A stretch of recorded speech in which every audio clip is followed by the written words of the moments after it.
Halo semuanya, sawadee-krap. Semoga kabar kalian selalu baik dan juga sehat. Selamat datang kembali di segmen analisa. Salah satu bahasan yang paling banyak diminta, baik melalui Instagramku dan juga channel YouTube ini adalah mengenai yayasan. Kalian minta ke aku dan juga kirimkan banyak sekali, kalian tuh mengirimkan gambar-gambar tentang data-data yayasan. Yang aku dapatkan ini adalah data yayasan, namanya adalah apa sih yayasannya? Bina Prestasi Nasional ya. Ada foto-foto di situ, bahkan juga di sosial media sudah bersebaran foto-foto ini mengenai akte kayak kepemilikan yayasan ini. Karena memang salah satu teori konspirasi yang kita amati, aku amati sendiri, memang ada beberapa kemungkinan. Salah satu kemungkinannya adalah, adakah kemungkinan bahwa si pelaku dari kasus pembunuhan ini otaknya adalah orang di luar dari kedua belah keluarga, kemudian ada yang menghubungkan dengan yayasan. Kemudian apa yang bisa kita tangkap di sini dari analisa-analisa yang teman-teman sudah bahas, berikan ide-ide, kita akan coba lihat di sini. Pertama begini ya, ada beberapa orang yang bilang bahwa Anjas coba lihat deh di nama-nama pemiliknya, pemilik atau pendiri ya, kayaknya pendiri sih ya. Apakah pendiri sudah pasti pemilik? Boleh kalian tuliskan di kolom komentar ini. Kalau dalam sebuah usaha, kita usaha misalnya kayak buka toko roti gitu. Kalau pendiri ya umumnya sih pemiliknya juga kan ya, sudah otomatis. Tapi kalau dalam sebuah yayasan, aku kurang begitu paham apakah pendiri itu sudah termasuk pemilik atau bukan. Tapi kalau aku lihat dari nama-namanya ada berapa orang ini? Ada 1, 2, 3, 4, 5, 6, 7, 7 orang pendiri. Itu artinya ya kalau dalam sebuah usaha, misalnya perusahaan besar, itu pasti ada saham ya. Ya ini belum go public, pasti tidak ada saham, tapi istilahnya kayak saham begitu. Itu pasti ada yang porsinya berapa persen, kepemilikannya seperti apa. Nama-namanya siapa aja Anjas yang dari data ini? Kalau ini benar datanya, coba kita cek dulu. Yang pertama dari yayasan ini pendirinya adalah Pak Yosep Hidayah, kedua Yoris Raja Amarullah, Amalia Mustika Ratu, Tuti Suhartini, Ujang Sutrisna, Iwan Rudianto, atau Sudiarto. Oke, urutan ini juga bisa menggambarkan sesuatu hal. Kalau dalam dunia akademik, urutan nama pada saat penulisnya siapa? Misalnya Anjas Asmara itu bagian pertama. Atau yang kedua adalah Sirinton Sipo. Nah, pada saat kalian membaca sebuah tulisan di dunia akademik, penulis pertama disebutkannya Anjas Asmara, kedua Sirinton Sipo, itu artinya adalah bahwa yang paling banyak berperan dalam tulisan ini adalah Anjas Asmara. Tapi kalau yang Sirinton Sipo paling depan, itu artinya dia adalah first writer, bukan secondary writer. Apakah ini juga berlaku pada saat melihat makna yayasan ini? Kalau aku lihat urutannya, yang pertama adalah Pak Yosep. Yang terakhir pendirinya adalah Atos Sudiarto. Berarti kalau ini sama linear dengan dunia pendidikan gitu, dalam hal menulis artikel, berarti Pak Yosep ini adalah yang paling banyak memegang peranannya atau sebagai pemegang saham tertinggi. Kedua adalah Yoris, ketiga adalah Amalia, keempat Tuti, kelima Ujang, keenam Iwan, ketujuh Ato. Kalau ini urutannya seperti itu.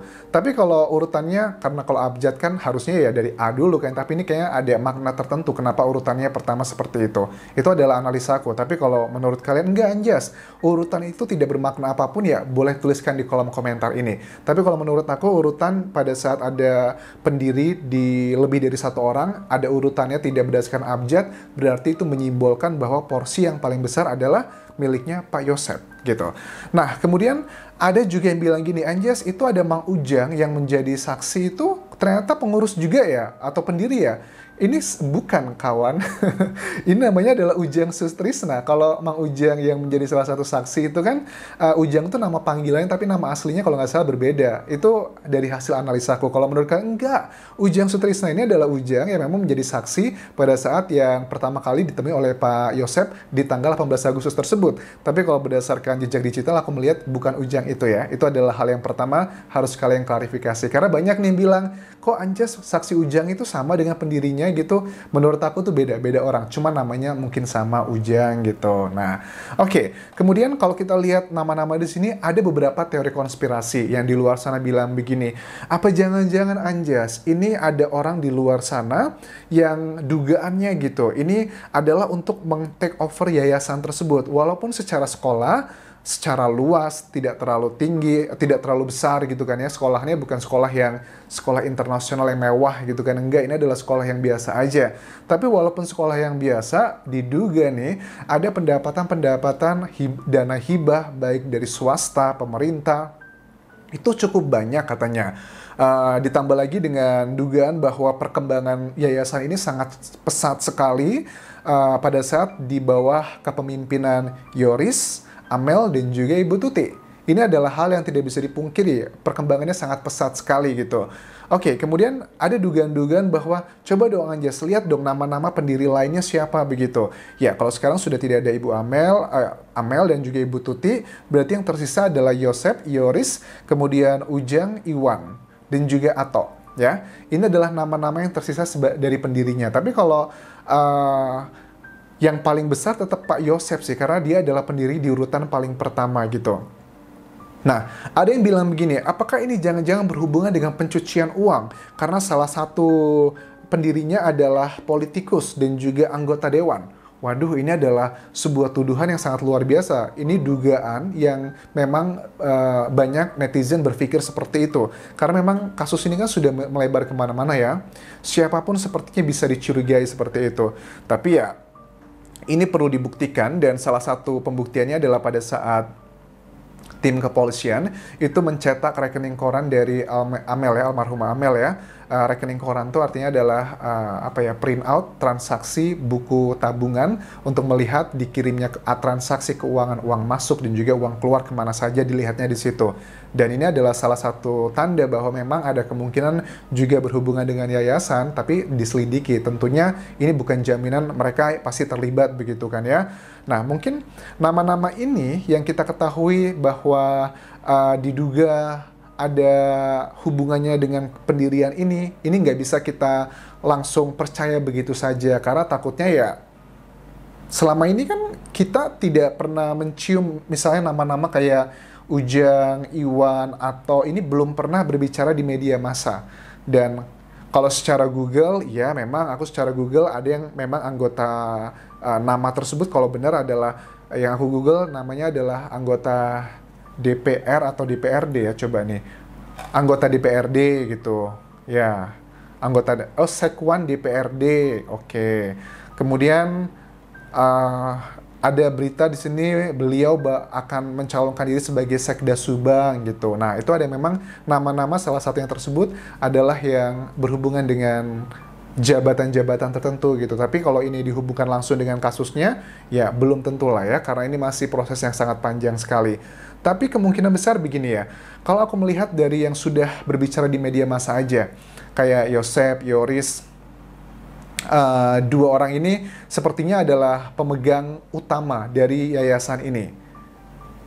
Dan kalau seandainya Ibu Tuti dan Ibu Amelia sudah tidak ada lagi, otomatis jatah dari Amalia dan juga Tuti, persentase kalau dalam dunia bisnis perusahaan gitu, ya sahamnya akan lari ke Yosef dan juga Yoris begitu. Tapi kalau secara ahli waris sebenarnya larinya bukan ke Yoris sih, tapi larinya adalah ke Yosef karena dia adalah suami dan juga ayah dari almarhumah. Itu kalau secara hukum waris ya. Hukum waris juga pastikan tebak, Anjas kamu tuh salah hukum warisnya. Inilah, kalau memang salah ya tidak apa-apa dikoreksi, tapi disebutkan yang benar apa. Karena hukum waris itu ada dua ya, hukum waris secara negara atau hukum waris secara Islam. Dan ya terserah mereka mau menggunakan yang mana aja. Tapi kalau ya kalian pahamilah hukum waris seperti apa. Tapi sepengetahuan aku, ya otomatis akan lari ke suaminya terlebih dulu ya. Itu adalah dari kalau porsi pemilikan saham. Nah, kemudian ada juga dugaan-dugaan yang muncul begini. Jangan-jangan saham ini, yayasan ini tuh sebenarnya hanyalah dijadikan tempat pencucian uang. Nah, ini kan sudah muncul ya dugaan-dugaan bahwa bisa saja kedua korban ini tersangkut dengan sebuah dana yang sangat besar karena mereka tidak bisa diajak kerjasama, mereka dieksekusi. Nah, ini kan dugaan ya. Sekali lagi, yang aku bahas ini adalah yang kalian bicarakan di sosial media. Kemudian aku coba mau make sense kan. Apakah ini ada kemungkinannya gitu. Kalau ngomongin soal kemungkinan pasti banyak banget. Tapi kan dari kemungkinan yang banyak ini kita bisa lebih sempitkan lagi kemungkinan terbesarnya apa. Ditunjang dengan fakta-fakta yang memang sudah valid kita lihat di sosial media begitu. Apakah ini ada kemungkinannya Anjas bahwa Bisa saja isu itu benar. Yang memberatkan adalah kenapa aku cenderungnya tidak setuju kalau ada dugaan bahwa orang yayasan gitu ya yang terkait dengan kasus ini tuh, kenapa aku tidak setuju, orang-orang luar yang belum kalian pernah lihat di media massa. Aku cenderungnya adalah tidak setuju karena ada ditemukannya adalah di olah TKP itu kunci rumahnya itu tidak mengalami kerusakan. Itu adalah yang pertama. Oke, terus yang kedua adalah tidak adanya ditemukan luka-luka perlawanan yang dari hasil otopsi ya ke Ibu Tuti itu di jenazahnya. Tidak ada perlawanan. Maksudnya seperti apa, Anjas? Kok kamu bisa yakin bahwa tidak ada perlawanan? Ini dari mana hasilnya? Ini adalah hasil otopsi yang pertama dan memang tidak dirubah oleh Dokter Hastri, tidak dikoreksi. Bagian ini juga tidak ada perlawanan dari Ibu Tuti. Kalau seandainya tidak ada perlawanan, nggak mungkin deh kalau dia tuh hanya teman biasa, orang yang mungkin hanya rekan kerja aja gitu ya, dan masuk ke rumah, tapi tidak ada perlawanan, itu hal yang mustahil ya. Kalau dia bisa masuk ke situ, itu hal yang sangat bisa, ada kemungkinannya, tapi kecil sekali gitu kan. Sekali lagi aku bilang, kalau kita bicara kemungkinan, pasti semuanya bisa. Tapi kan, ya kita melihat data-data ini untuk menetralisir, meminimalisir kemungkinan terbesarnya yang apa. Jadi sangat kecil sekali kemungkinannya kalau Ibu Tuti membiarkan orang masuk ke rumahnya, kalau dia bukanlah orang yang sudah dikenalnya dengan sangat baik. Ya, jadi teori mengenai ini aku cenderungnya bahwa ada dugaan tentang pencucian uang, kemudian ada nama-nama orang besar di situ yang ingin menghilangkan nyawa mereka karena untuk menyelamatkan hal-hal tertentu.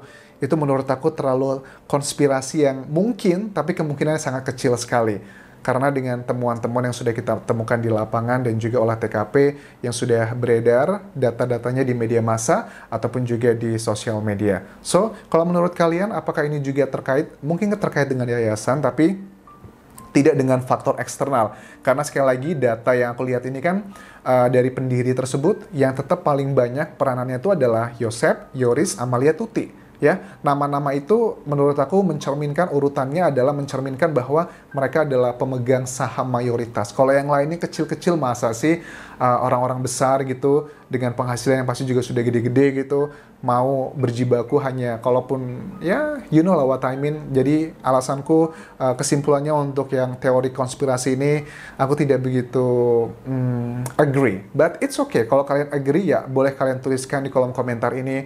Mungkin ada fakta-fakta lain yang tidak aku temukan, kenapa kalian bisa yakin ini ada mungkin orang luar, karena kan teori di luar sana itu sudah berkembang menjadi 4 lah paling tidak ya. Memang ada banyak, tapi yang aku lihat netralisir, aku cek lagi, yang kemungkinan terbesarnya adalah pertama, pelakunya bisa aja dari salah satu kubu, ya, kubunya kalian sudah tahu, atau yang kedua adalah kedua-duanya, atau yang ketiga adalah bukan kedua-duanya, atau yang keempat adalah, ya nggak tahu sih, ini udah keempat sih, karena kan tadi yang satu itu sebenarnya 2 kali kan ya, kubu A atau kubu B gitu ya. Itulah kurang lebih ada 4 kemungkinan terbesarnya.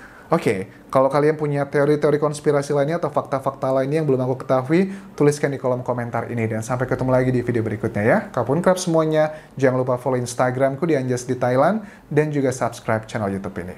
Bye-bye.